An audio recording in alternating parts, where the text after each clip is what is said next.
നിങ്ങളുടെ ജീവിതം മാറ്റിമറിക്കാൻ കഴിയുന്ന വ്യക്തിയാണ് നിങ്ങൾ തിരയുന്നതെങ്കിൽ കണ്ണാടിയിൽ നോക്കുക. നേടിയെടുത്തതൊക്കെ തനിക്കുള്ളതാണെന്ന ഭാവം നിനക്കുണ്ടെങ്കിൽ ഒന്നോർത്തോ, പോയവരാരും ഒന്നും കൊണ്ടുപോയിട്ടില്ല, ഇനി പോകുന്നവരാരും ഒന്നും കൊണ്ടുപോകാനും പോകുന്നില്ല. ജീവിതത്തിൽ സംഭവിച്ചതിനെ ഓർത്ത് ഒരിക്കലും പശ്ചാത്തപിക്കരുത്. അതിനെ മാറ്റാനോ പഴയപടിയാക്കാനോ മറക്കുവാനോ നമുക്ക് കഴിയില്ല. അതുകൊണ്ട് അതൊരു പാഠമായി എടുത്ത് മുന്നോട്ടു പോവുക. വാക്കുകൾ കൊണ്ട് യുദ്ധമാവാം, പക്ഷേ എതിരെ നിൽക്കുന്നവന്റെ കുറവുകൾ വിളിച്ചു പറഞ്ഞുകൊണ്ടാവരുത് നിന്റെ ജയമെന്ന് മാത്രം. നഷ്ടങ്ങളോടും ദുഃഖങ്ങളോടും എപ്പോഴും നന്ദി ഉണ്ടാകണം. കാഴ്ചകളെ വലുതാക്കിയതിന്, മനുഷ്യരെ തിരിച്ചറിയാൻ സഹായിച്ചതിന്, ഒറ്റയ്ക്ക് നിൽക്കാൻ പഠിപ്പിച്ചതിന്. സങ്കടങ്ങളിലൂടെ ആത്മാർത്ഥമായി കടന്നു പോകുമ്പോൾ മാത്രമാണ് സ്നേഹിക്കുന്ന മനുഷ്യരെ കണ്ടെത്താൻ കഴിയുക. സന്തോഷത്തിന്റെ പൂർണ്ണമായ മൂല്യം ലഭിക്കണമെങ്കിൽ അത് പങ്കിടാൻ ഒരാൾ ഉണ്ടായിരിക്കണം. ഒരു കപ്പൽ ഒരൊറ്റ നങ്കൂരത്തെ ആശ്രയിക്കരുത്. അതുപോലെ ഒരൊറ്റ പ്രതീക്ഷയിൽ ജീവിതവും നയിക്കരുത്. വിഡ്ഢികളോട് ഒരിക്കലും തർക്കിക്കരുത്. അവർ നിങ്ങളെ അവരുടെ തലത്തിലേക്ക് തരം താഴ്ത്തും. ഒടുവിൽ അനുഭവ പരിചയം കൊണ്ട് നിങ്ങളെ പരാജയപ്പെടുത്തും. അകന്നുപോയ ബന്ധങ്ങളെ വീണ്ടും നിങ്ങളിലേക്ക് അടുപ്പിക്കാൻ ശ്രമിക്കരുത്. ആ ബന്ധങ്ങൾക്ക് പഴയ പോലെയുള്ള അടുപ്പവും സ്നേഹവും ആത്മാർത്ഥതയും ഇനി ഒരിക്കലും ഉണ്ടാവില്ല. ആവശ്യമുള്ളവർക്കല്ല, അർഹിക്കുന്നവർക്ക് നമ്മുടെ സമയം നൽകുക. അതാകുമ്പോൾ നമുക്ക് നഷ്ടബോധമുണ്ടാവില്ല. ഊഹങ്ങൾ തെറ്റിപ്പോയേക്കാം, പക്ഷെ അനുഭവങ്ങൾ ഒരിക്കലും തെറ്റില്ല. കാരണം ഊഹം നമ്മുടെ മനസ്സിന്റെ സങ്കല്പവും അനുഭവം ജീവിത പാഠവുമാണ്. ജീവിതത്തിൽ ഒന്നും കണ്ട് അഹങ്കരിക്കരുത്. കാരണം നിനക്ക് ഇന്നുള്ളതൊന്നും നാളെ ഉണ്ടാവണമെന്നില്ല. മനസാക്ഷിക്ക് നിരക്കാത്തതൊന്നും ചെയ്തിട്ടില്ലെന്ന ഉത്തമ ബോധ്യമുണ്ടെങ്കിൽ മറ്റുള്ളവരുടെ ശത്രുത ഗൗനിക്കേണ്ടതില്ല. എല്ലാവരെയും തൃപ്തിപ്പെടുത്തി ജീവിക്കാൻ ആർക്കും കഴിയില്ല. ഏറ്റവും വിലപിടിപ്പുള്ള വസ്തുവാണ് വിശ്വാസം. നേടിയെടുക്കാൻ കാലങ്ങളോളം വേണ്ടി വരുന്നു, നഷ്ടപ്പെടുത്താൻ നിമിഷങ്ങൾ മാത്രം മതി. എത്ര നന്നായി വണ്ടി വലിച്ചാലും കുതിരയ്ക്ക് അടി ഉറപ്പാണ്. സമാന രീതിയിൽ എത്ര നന്നായി ജീവിച്ചാലും വിമർശനങ്ങൾ ഉണ്ടാവുക തന്നെ ചെയ്യും. തെറ്റ് മാത്രം കാണുകയും കുറ്റം പറയുകയും ചെയ്യുന്നതിന്റെ അടിസ്ഥാനം അസൂയയാണ്. എനിക്കെല്ലാം അറിയാമെന്ന ചിന്ത പരാജയത്തിലേക്കും ഇനി ഒരുപാട് പഠിക്കാനുണ്ട് എന്ന ചിന്ത വിജയത്തിലേക്കും നയിക്കും. സ്നേഹമാണെങ്കിലും ബഹുമാനമാണെങ്കിലും സൗഹൃദമാണെങ്കിലും ആരിൽ നിന്നും പിടിച്ചു വാങ്ങുമ്പോഴല്ല, അവർ മനസ്സറിഞ്ഞ് നൽകുമ്പോഴാണ് മനോഹരമാകുന്നത്. മടുത്തു തുടങ്ങിയ ബന്ധങ്ങൾക്കിടയിലേക്ക് വരുന്ന അതിഥികളാണ് അവഗണനയും മൗനവും. നിങ്ങളുടെ കുറവുകളെ കുറിച്ച് നിങ്ങളോട് തുറന്നു പറയാൻ മടിക്കുന്ന ഒരു സുഹൃത്തിനെ ഒരിക്കലും വിശ്വസിക്കരുത്. ചെയ്യുന്ന പ്രവർത്തനങ്ങളിൽ അചഞ്ചലമായ വിശ്വാസവും വിജയം വരെ പോരാടാനുള്ള മനസ്സുമുണ്ടെങ്കിൽ വിധി നിങ്ങൾക്ക് അനുകൂലമായിരിക്കും. 1000 വർഷം ആട്ടിൻകുട്ടിയായി ജീവിക്കുന്നതിനേക്കാൾ നല്ലത് ഒരു ദിവസം കടുവയായി ജീവിക്കുന്നതാണ്. ആളുകൾ നിങ്ങളെ ഒഴിവാക്കിയാൽ അസ്വസ്ഥരാകരുത്. കാരണം നല്ല കാര്യങ്ങൾ താങ്ങാൻ കഴിയാത്ത ആളുകൾ അവ നിരസിക്കുന്നു. അടുത്ത സുഹൃത്തുക്കൾ തമ്മിൽ ചെറിയൊരു അകലം ഉണ്ടായിരിക്കുന്നതും അയൽവാസികൾക്കിടയിൽ ഉയരമുള്ള മതിലുകൾ ഉണ്ടായിരിക്കുന്നതും നല്ലതാണ്. ആളുകളെ കുറിച്ചുള്ള സ്വന്തം വിശ്വാസങ്ങൾ മാറ്റുന്നതിനേക്കാൾ വസ്തുതകൾ വളച്ചൊടിക്കുവാനാണ് പലരും കൂടുതൽ ശ്രമിക്കാറുള്ളത്. ഓരോ മനുഷ്യനും തന്റെ കാഴ്ചപ്പാടിന്റെ അതിരുകൾ താൻ ജീവിക്കുന്ന ലോകത്തിന്റെ പരിമിതികൾക്കൊത്ത് വെട്ടിച്ചുരുക്കുന്നു. ഉത്തരവാദിത്തം എന്നാൽ നിങ്ങളുടെ ജീവിതത്തിൽ നിങ്ങൾ അഭിമുഖീകരിച്ചേക്കാവുന്ന ഏത് സാഹചര്യത്തെയും ആത്മവിശ്വാസത്തോടെ അഭിമുഖീകരിക്കാൻ കഴിയുക എന്നതാണ്. അശുഭാപ്തി വിശ്വാസി എല്ലാ അവസരങ്ങളിലും പ്രതിസന്ധി കാണുന്നു. ശുഭാപ്തി വിശ്വാസി എല്ലാ പ്രയാസങ്ങളിലും അവസരം കാണുന്നു.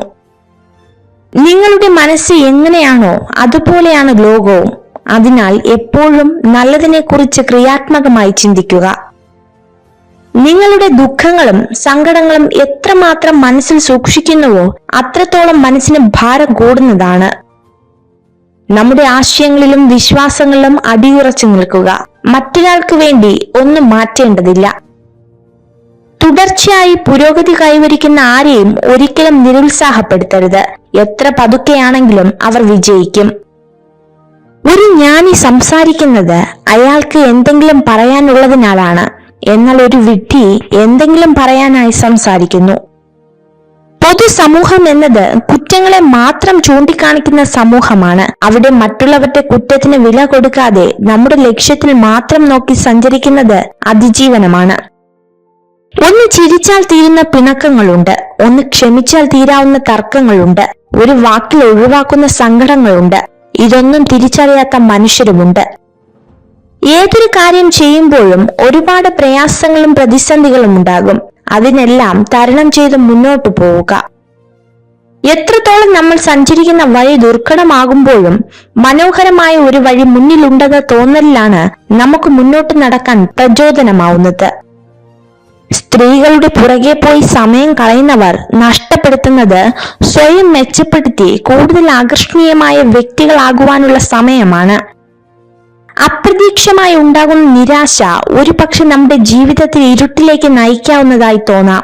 എന്നാൽ നമ്മുടെ ഉള്ളിൽ അല്പമെങ്കിലും നന്മ അവശേഷിക്കുന്നുണ്ടെങ്കിൽ തീർച്ചയായും നാം വെളിച്ചത്തിലേക്ക് തന്നെ തിരിച്ചെത്തും. ഒരു വാക്കായാലും ചെറു ചിരിയായാലും പിന്നീടാകട്ടെ എന്ന് കരുതി മാറ്റിവെക്കാതിരിക്കുക. പിന്നീട് കൊടുക്കുവാൻ നമ്മളോ വാങ്ങുവാൻ അവരോ ഉണ്ടാകണമെന്നില്ല. ചേരേണ്ടവർ ചേർന്ന് നിൽക്കട്ടെ. അതിനിടയിലേക്ക് ചേരാത്തവരുടെ തള്ളിക്കയറ്റമാണ് ഓരോ അവഗണനയ്ക്കും കാരണമാകുന്നത്. നല്ലത് സ്വീകരിക്കുക, മോശമായത് ഉപേക്ഷിക്കുക. അത് ചിന്തയോ പ്രവൃത്തിയോ മനുഷ്യനോ ആകട്ടെ. മറ്റുള്ളവരുടെ ജീവിതത്തിൽ അധികം വെളിച്ചമാവാതിരിക്കുന്നതാവും നല്ലത്. ആവശ്യം കഴിഞ്ഞാൽ അവർ തന്നെ ഊതിക്കെടുത്തും. ജീവിതത്തിൽ വളരെ നേരത്തെ തന്നെ അബദ്ധങ്ങൾ പറ്റുന്ന ആളുകളാണ് കൂടുതലും വിജയിക്കുന്നത്. അവർ അനുഭവത്തിലൂടെ കാര്യങ്ങൾ മനസ്സിലാക്കി ശരിയായ ദിശയിൽ സഞ്ചരിക്കുന്നു. ഒരു നല്ല ചിന്തയോട് മാത്രം ഒരു ദിവസം അവസാനിപ്പിക്കുക. ഇന്നത്തെ ദിവസം മോശമായിരുന്നു എങ്കിലും നാളത്തെ ദിവസം നന്നാകുവാൻ അത് സഹായിക്കും. ജീവിതം എപ്പോഴും സങ്കീർണമായിരിക്കും. അതിനാൽ കാര്യങ്ങൾ എളുപ്പമായി തീരുന്നത് വരെ നമ്മൾ കാത്തിരിക്കരുത്. എല്ലാം ശരിയായതിനു ശേഷം സന്തോഷിക്കാൻ നമുക്ക് സമയം കിട്ടിയെന്ന് വരില്ല. ഓർമ്മകളോളം ആഴമുള്ള ഒരു കടലുമില്ല, മൗനത്തോളം ശക്തിയുള്ള ഒരു കൊടുങ്കാറ്റുമില്ല. കടന്നു വന്ന ഓരോ വഴിയും പിന്നിട്ട ഓരോ ചുവടുകളുമാണ് നമ്മളെ നമ്മളാക്കുന്നത്. നിങ്ങളെക്കുറിച്ച് 3 കാര്യങ്ങൾ അറിയുന്ന ഒരാളെ വിശ്വസിക്കുക. ചിരിയുടെ പിന്നിലെ വേദന, ദേഷ്യത്തിന് പിന്നിലെ സ്നേഹം, നിങ്ങളുടെ നിശബ്ദതയുടെ കാരണം. നിങ്ങൾ വേദനിക്കുമ്പോൾ സന്തോഷവാനാണെന്ന് നടിക്കുന്നത് ഒരു വ്യക്തി എന്ന നിലയിൽ നിങ്ങൾ എത്ര ശക്തനാണ് എന്നതിന്റെ ഒരു ഉദാഹരണം മാത്രമാണ്. നിങ്ങളെ ബഹുമാനിക്കുകയോ അഭിനന്ദിക്കുകയോ ചെയ്യാത്ത ഒരാളെ നഷ്ടപ്പെടുന്നത് യഥാർത്ഥത്തിൽ ഒരു നേട്ടമാണ്, നഷ്ടമല്ല. ഒരിക്കലും നിങ്ങളുടെ സന്തോഷത്തിന്റെ താക്കോൽ മറ്റൊരാളുടെ പോക്കറ്റിൽ ഇടരുത്. എത്ര വലിയ പ്രശ്നത്തിൽ പെട്ടാലും മനഃശക്തി കൈവിടാതിരിക്കുക. കാരണം പ്രശ്നങ്ങളുടെ ശക്തിയേക്കാൾ മനസ്സിന്റെ ശക്തിയില്ലായ്മയാണ് നമ്മളെ തളർത്തുക. അണഞ്ഞു പോയതിനു ശേഷമേ അറിയൂ, ചെറിയ വെളിച്ചമായിരുന്നു എങ്കിലും കൂടെയുണ്ടായിരുന്ന വെളിച്ചം വളരെ വലുതായിരുന്നുവെന്ന്. തളർന്നു പോകുന്നുണ്ട്, പക്ഷെ തളരില്ല. ഈ ഇരുട്ടിന്റെ പിന്നിൽ ഒരു വെളിച്ചമുണ്ടെന്ന പ്രതീക്ഷയാണ് മുന്നോട്ടുള്ള യാത്രയ്ക്ക് വഴിയേകുന്നത്. നിങ്ങളുടെ വാക്കുകളാണ് ഉച്ചത്തിൽ കേൾക്കേണ്ടത്, ശബ്ദമല്ല. പൂക്കൾ പുഷ്പിക്കുന്നതിന് കാരണം മഴയാണ്, ഇടിമിന്നലല്ല. ചിലർ മനോഹരമായ സ്ഥലം കണ്ടെത്താൻ ശ്രമിക്കുമ്പോൾ മറ്റു ചിലർ ഒരു സ്ഥലത്തെ മനോഹരമാക്കി മാറ്റുന്നു. ഒറ്റയ്ക്കായിരിക്കുക എന്നതിനെ ഭയപ്പെടരുത്. കാരണം നിങ്ങളുടെ ലക്ഷ്യങ്ങൾ നിങ്ങളുടേത് മാത്രമാണ്. നിങ്ങളുടെ ശത്രുക്കളെ സ്നേഹിക്കുക. കാരണം അവർ നിങ്ങളുടെ തെറ്റുകൾ നിങ്ങളോട് നേരിട്ട് പറയുന്നു. നിങ്ങൾ ഈ വീഡിയോ കണ്ടതിന് നന്ദി. ഇതുപോലുള്ള കൂടുതൽ വീഡിയോകൾക്കായി ചാനൽ സബ്സ്ക്രൈബ് ചെയ്യൂ.